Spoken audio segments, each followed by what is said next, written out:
मैं गुलशन की सुनसान सड़कों से निकलकर छावनी जाने वाली बड़ी सड़क पर आ गया। कर्फ्यू को खुले थोड़ी देर हुई थी। दुकानें बंद थीं। अक्सर दुकानें लूटी हुई थीं। ईंट पत्थर सड़क पर बिखरे हुए थे। कुछ जले हुए मकानों से अभी तक धुआं उठ रहा था। बहुत कम लोग नजर आ रहे थे। चौराहे पर इंडियन फौजियों ने मुझे जीप से गुजरते देखकर सैल्यूट किया। मैंने हाथ के हल्के से इशारे से जवाब दिया। कुछ बंगाली जे बंगला के नारे लगाते चौक में से गुजर गए। छावनी एक फरलांग दूर रह गई तो मैं फार्म गेट की तरफ घूम गया। छावनी में कसरत से इंडियन फौज मौजूद थी। मैं उधर जाने का खतरा मोल नहीं ले सकता था। यहाँ बाजार में बेकरी की एक दुकान खुली थी। मैं जीप रोक कर दुकान में दाखिल हुआ तो बंगाली दुकानदार ने मुस्कुरा कर मेरा खैर मकदम किया। मैंने 2 बड़ी डबल रोटियां और कुछ अंडे खरीद कर लिफाफे में रखवाए और पैसे देकर बाहर जीप में आ गया। एक भारतीय सिपाही मेरी जीप को गौर से देख रहा था। मुझे देखकर वो जल्दी से परे हट गया और सैल्यूट मारकर अटेंशन हो गया। मैंने उसे डांटते हुए कहा, उधर क्या देखता है वो जांगली, तुम दुश्मन के इलाके में हो, अंबाला छावनी में नहीं। इंडियन सिपाही ने एक बार फिर मुझे सलूट किया और कहा, सब ठीक है सर। मैं जीप लेकर वहां से निकल आया।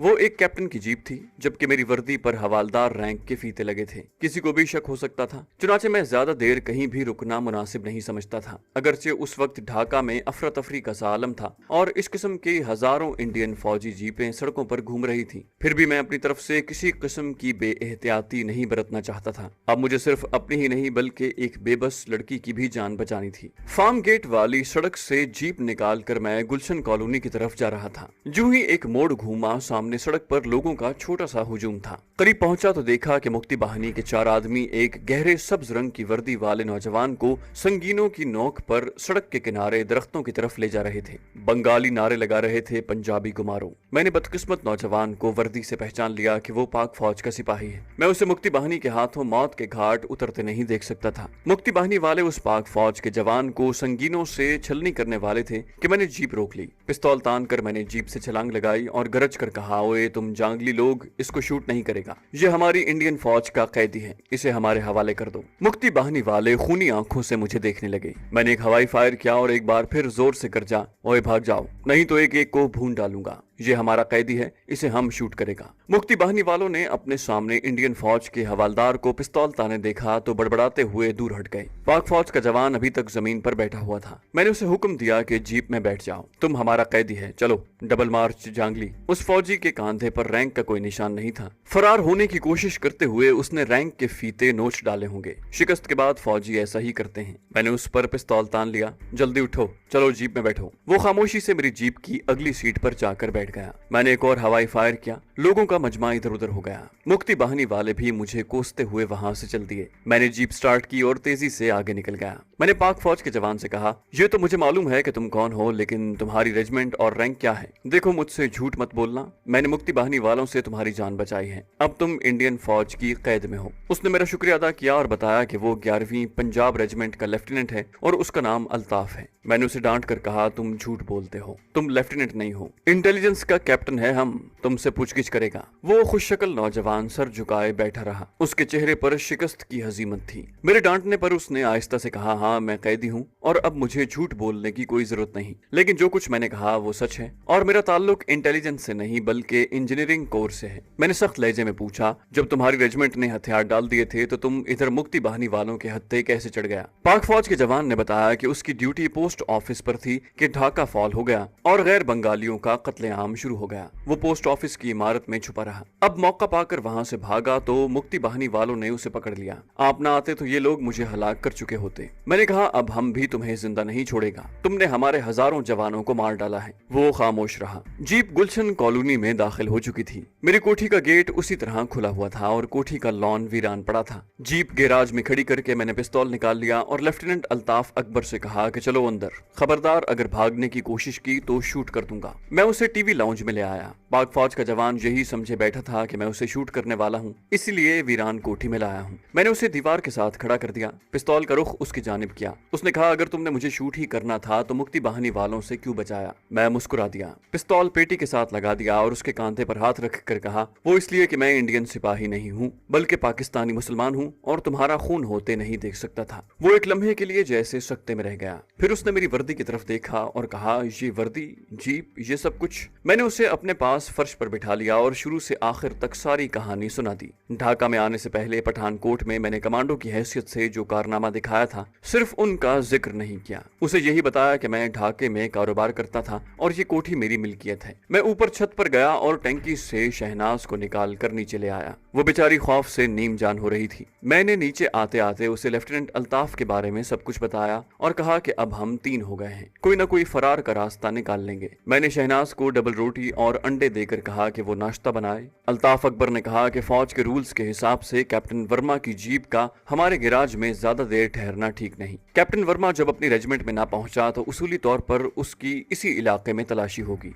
जहां वो ड्यूटी पर था और हम इस वक्त इसी इलाके में हैं। मेरे हिसाब से तो आज शाम तक मिलिट्री पुलिस के आदमी कैप्टन वर्मा की तलाश में यहाँ आ जाएंगे, इसलिए हमें जितनी जल्दी हो सके इस जीप को यहाँ से दूर ले जाकर किसी घाटी या तालाब में लुढ़का देना चाहिए। उस नौजवान लेफ्टिनेंट का अंदाजा फौजी कवानीन और जवाबित के एतबार से बिल्कुल दुरुस्त था, लेकिन मैंने उसकी राय से इख्तिलाफ करते हुए कहा कि ये जीप हमें यहाँ से फरार होने में मदद दे सकती है। पहली बात तो यह है कि जीप एक इंडियन कैप्टन की है, जबकि तुम हवालदार की वर्दी में हो। तुम्हारी हर जगह चेकिंग हो सकती है और किसी न किसी जगह तुम पकड़े भी जा सकते हो। दूसरी बात यह है कि मैं पाक फौज की वर्दी में हूँ, मैं बाहर निकलते ही गिरफ्तार कर लिया जाऊंगा। तीसरी ये कि एक औरत हमारे साथ होगी, उसे हम कहाँ छुपाएंगे। मैंने कहा मेरे भाई, अगर हम इन बारीकियों पर गौर करते रहे तो यहाँ से कभी नहीं निकल सकेंगे, हमें जुर्रत से काम लेना होगा। वो बोला ये मैदान जंग नहीं है जहाँ हम जुर्रत दिखाकर दुश्मन पर गालिब आ सकेंगे। हम दुश्मन के मुल्क में हैं और ढाका फॉल हो चुका है। हमें जुर्रत के साथ साथ अक्लो फहम और चालाकी और अय्यारी से भी काम लेना होगा। हालात का तकाजा है कि हम जितनी जल्दी हो सके इस जीप से छुटकारा हासिल कर लें। उसके बाद मुझे भी कहीं से भारतीय वर्दी हासिल करना होगी ताकि पहली ही नजर में पहचाना न जा सकूं। अगर मैं तुम्हारे साथ कुर्ते पाजामे के साथ निकलता हूँ तो मुक्ति बाहिनी वाले मुझे पकड़ लेंगे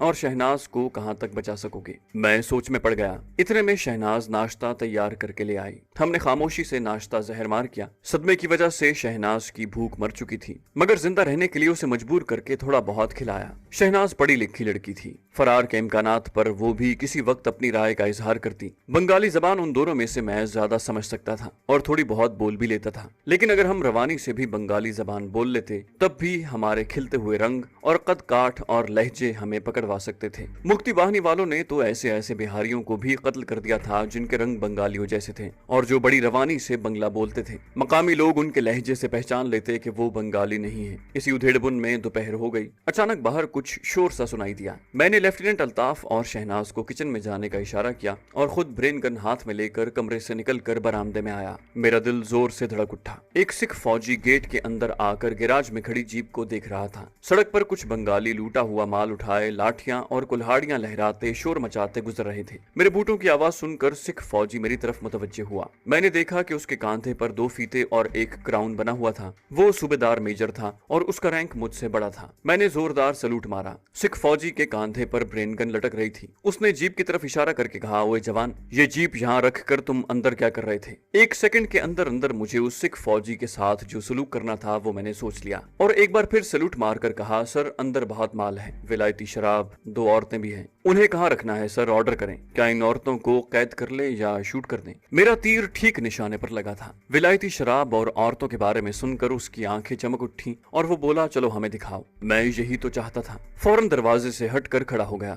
वो लंबे डग भरता अंदर कमरे में दाखिल हुआ। मैं उसके पीछे पीछे था। मैं उसे ब्रेन गन का ब्रस्ट नहीं मारना चाहता था। इस तरह उसकी वर्दी खून आलूद और नाकारा हो जाती, जबकि मुझे उसकी जरूरत थी। जहां मुझे एक खास किस्म के कमांडो एक्शन से काम लेना था, जिससे 1 सेकंड में दुश्मन की गर्दन का मनका तोड़ दिया जाता है। कमांडो ट्रेनिंग के उस्ताद कहा करते थे कि इस एक्शन को अगर पूरी टाइमिंग और महारत से किया जाए तो खुद दुश्मन को भी खबर नहीं होती कि उसकी गर्दन का मनका टूट गया है और वो मर चुका है। मैं इंडियन हवालदार की वर्दी में था। सिख सूबेदार मेजर को एक लम्हे के लिए भी शक न हुआ। गैराज में इंडियन फौज की जीप खड़ी थी। वो इत्मीनान से टीवी लाउंज में आकर बोला, कहाँ है माल लोए? मैं उसके करीब पहुंच गया। सर दूसरे कमरे में है। वो मेरे बेडरूम की तरफ बढ़ा जिसका दरवाजा आधा खुला था। मुझे उसी दरवाजे की दहलीज पर कमांडो एक्शन करना था। ये दहलीज उस सिख फौजी की जिंदगी का आखिरी मकाम था और दहलीज पर मौत उसका इंतजार कर रही थी। मैंने अपने आप को एक खास पोजीशन में कर लिया। मेरी रग रग में बिजलियां सी कौंध गईं। सिख फौजी ने दहलीज की तरफ कदम बढ़ाया। उसे दूसरा कदम रखने की मोहलत न मिल सकी। मैं किसी ताकतवर चीते जैसी तेजी से उछला और दूसरे ही लम्हे सिख फौजी की गर्दन मेरे बाजुओं के शिकंजे में एक तरफ लुढ़की लटकी हुई थी। उसकी गर्दन का मनका टूट चुका था, उसके बाजू झूल गए थे। मैंने उसे छोड़ दिया। वो धड़ाम से मुंह के बल फर्श पर गिर पड़ा। किचन से शहनाज और अल्ताफ अकबर भी आ गए। शहनाज सरासीमा थी, वो कत्ल पर कत्ल देख रही थी। लेफ्टिनेंट अल्ताफ ने तेजी से आगे बढ़कर सिख फौजी की लाश सीधी की और मेरी तरफ देखकर बोला, तुमने कमांडो ट्रेनिंग कहाँ से हासिल की है? क्या तुम फौज में रह चुके हो? मैंने मुस्कुराकर कहा, बिल्कुल नहीं। ये दाव पेच तो मुझे मेरे उस्ताद ने सिखाए थे। अब तुम जल्दी से उसकी वर्दी उतार कर पहन लो। ये कहकर मैं और शहनाज किचन में चले गए। शहनाज बेचारी थर थर कांप रही थी। वो घुटी घुटी सी आवाज में कहने लगी, ये मुल्क बहुत बड़ा है, हम कहाँ तक भाग सकेंगे? मैंने कहा, ये मुल्क आज अगर बांग्लादेश है तो कल मशरकी पाकिस्तान भी था। यहाँ हमारे दुश्मन हैं तो कहीं न कहीं हमारे हमदर्द भी जरूर होंगे, वो हमारी मदद करेंगे। लेफ्टिनेंट किचन में आ गया। वो सूबेदार मेजर की वर्दी में था और ब्रेन गन उसके कांधे पर लटक रही थी। वो उसकी जेब से निकली हुई पासबुक और दूसरे कागजात पढ़ रहा था। इस सूबेदार मेजर का नाम बारा सिंह था और वो जाट रेजिमेंट का जवान था।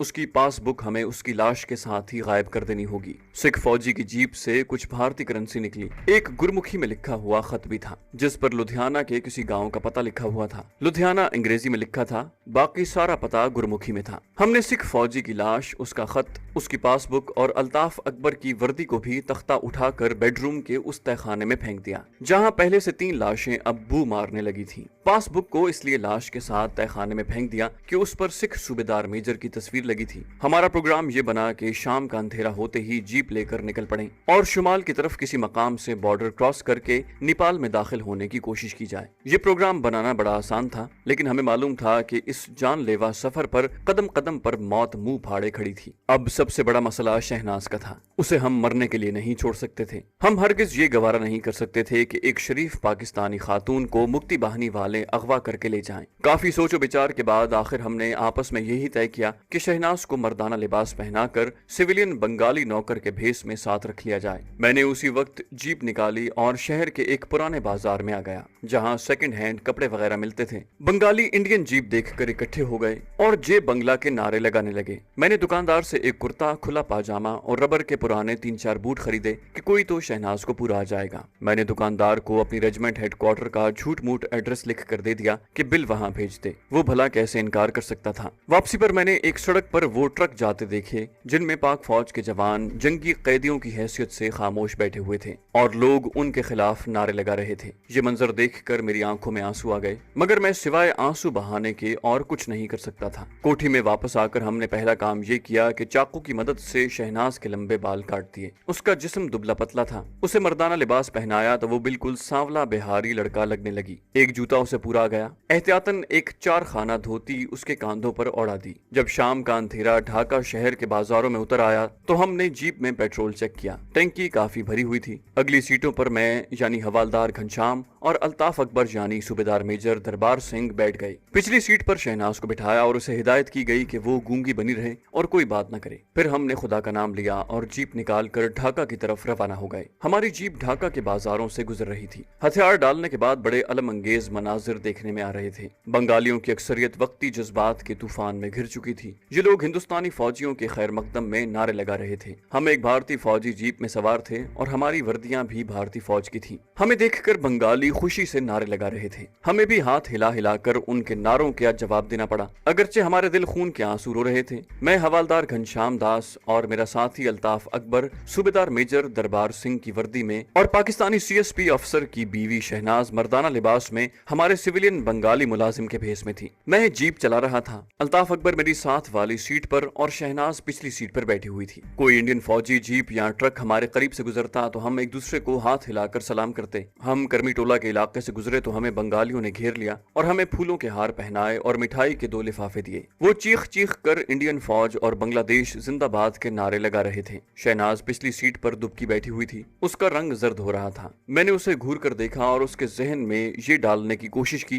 कि वो भी अपने आप को खुश जाहिर करे। बड़ी मुश्किल से हमने जीप को भीड़ में से निकाला और कमलापुर की तरफ से होते हुए चिटागोंग की तरफ जाने वाली बड़ी सड़क पर आ गए। एक जगह सड़क के किनारे दरख्तों में जीप खड़ी करके हमने मिठाई खाई, क्योंकि हमें भूख लग रही थी। मैंने शहनाज को दबे लहजे में थोड़ा सा डांटा कि अगर वो बंगालियों को देखकर इसी तरह घबराती रही तो हम पकड़ लिए जाएंगे। उसने आंखों में आंसू भरकर कहा कि वो मजबूर है। अल्ताफ अकबर ने कहा, अगर वो अपने आप को नहीं संभालेगी तो हमें मुक्ति बाहिनी की गोलियों का निशाना बनने से कोई नहीं बचा सकेगा। शहनाज ने वादा किया कि वो हमारी हिदायत पर अमल करेगी। पहले हमारा मंसूबा नेपाल की सरहद पार करने का था, मगर काफी सोच विचार के बाद अब हमारा इरादा चिटागोंग के हिल ट्रैक्स पार करके बर्मा की तरफ फरार होने का था, क्योंकि नेपाल की सरहद के उस तरफ इंडियन कमांड ने अपना हेडक्वार्टर कायम कर लिया था। अगर हमारे पास जीप न होती तो हम नारायणगंज के मकाम पर दरिया पार करके आगे जंगल में निकल जाते, लेकिन हम जीप और इंडियन फौजी वर्दियों का ज्यादा से ज्यादा फायदा उठाकर जितनी दूर हो सकता था बजरिया सड़क निकल जाना चाहते थे।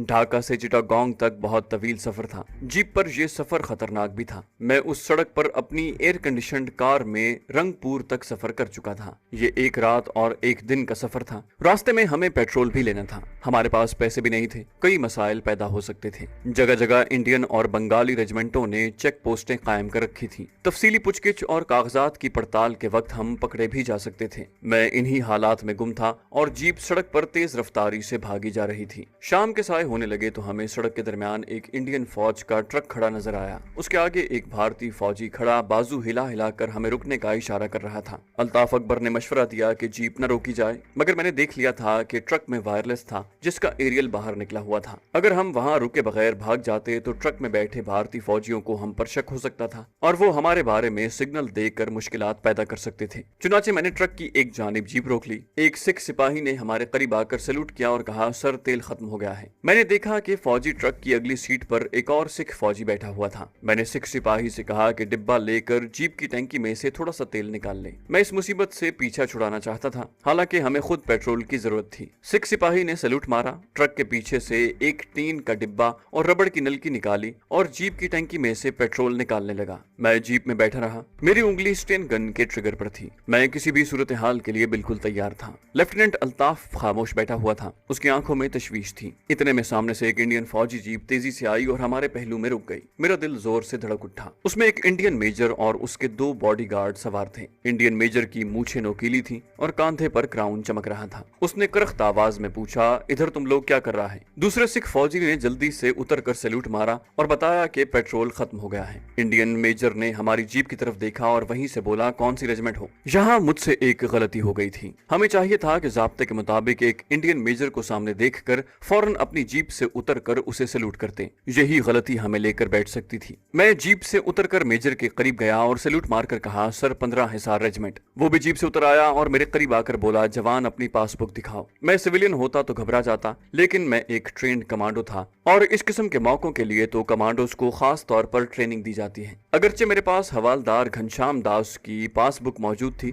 मगर मैंने उस पर लगी हुई घनश्याम दास की तस्वीर उतार कर फाड़ दी थी। मैंने जल्दी से कहा, सर जीप में है। ये कहकर मैं तेजी से मुड़ा, डबल मार्च करता अपनी जीप तक आया। लेफ्टिनेंट अल्ताफ कुछ घबराया हुआ था। पिछली सीट पर बैठी शहनाज भी सहमी हुई थी। मैं यूं ही जीप का डैशबोर्ड खोलने के लिए झुका और धीमी आवाज में अल्ताफ से कहा, एक्शन। और उसके साथ ही मैंने पलट कर मेजर पर स्टेन गन की बाड़ मारी। वो उछल कर गिरा। मैंने फौरन ही उसके पीछे जीप में खड़े हुए दोनों फौजियों को भी भून डाला। इस दौरान में अल्ताफ ने बेहद मुस्तैदी का सबूत देते हुए अपनी स्टेन गन से पेट्रोल भरते हुए सिख और ट्रक के पास खड़े दूसरे सिख फौजी को गोलियों का निशाना बना दिया। सड़क पर 5 फौजियों की लाशें तड़प रही थीं। मैंने अल्ताफ से कहा, लाशों को उठाकर झाड़ियों के पीछे फेंक दिया जाए। शहनाज का खौफ से बुरा हाल हो रहा था। हमने जल्दी जल्दी 5 लाशें सड़क से घसीट कर घनी झाड़ियों में फेंक दी। फिर ट्रक और जीप को धक्का लगाकर सड़क की दूसरी जानिब दरख्तों की तरफ लुढ़का दिया। फौजियों, ट्रक और जीप की तलाशी लेने पर हमें इंडियन करेंसी में कोई 500-600 रुपए की रकम, 2 भरे हुए रिवॉल्वर और स्टेन गन का एमुनिशन मिला। ये एमुनिशन हमने अपनी जीप में रखा और तेजी से आगे रवाना हो गए। अल्ताफ ने सांस दुरुस्त करते हुए कहा, तुम मुझे कमांडो लगते हो। ये एक कमांडो एक्शन ही था। मैंने जवाब में सिर्फ इतना कहा कि कॉलेज के जमाने में कमांडो ट्रेनिंग ली थी। जीप सड़क पर से कहीं निकल आई थी। सड़क पर दोनों जानिब बुलंद और घने दरख्त थे। इन दरख्तों के साए शाम के बढ़ते फैलते छटपटे में गुम हो रहे थे। रास्ते में एक छोटा सा गांव आया। अब रात हो गई थी। वहां एक बंगाली रेस्टोरेंट के बाहर कुछ बंगाली बैठे चाय पी रहे थे। मैंने जीप एक तरफ खड़ी कर दी। बंगाली दुकानदार और ग्राहकों ने इंडियन फौजियों को देखकर जय बंगला के नारे बुलंद किए। मैंने मुस्कुराते हुए हाथ हिलाकर उनके नारों का जवाब दिया और खाना तलब किया। वहां से हमें चावल और उबली हुई मछली मिल गई। मैंने पैसे देने चाहे मगर बंगाली दुकानदार ने पैसे लेने से इनकार कर दिया। हमने जीप में बैठकर खाना खाया। एक बंगाली मुलाजिम पानी लेकर आया। उसने घूर कर शहनाज को देखा, फिर बंगला जबान में शहनाज से कोई सवाल किया, क्योंकि शहनाज का हुलिया किसी बंगाली लड़के का था। शहनाज ने आगे से गूंगों की तरह गूंगा किया। मैंने बंगाली लड़के से कहा कि ये बंगाली गूंगा है।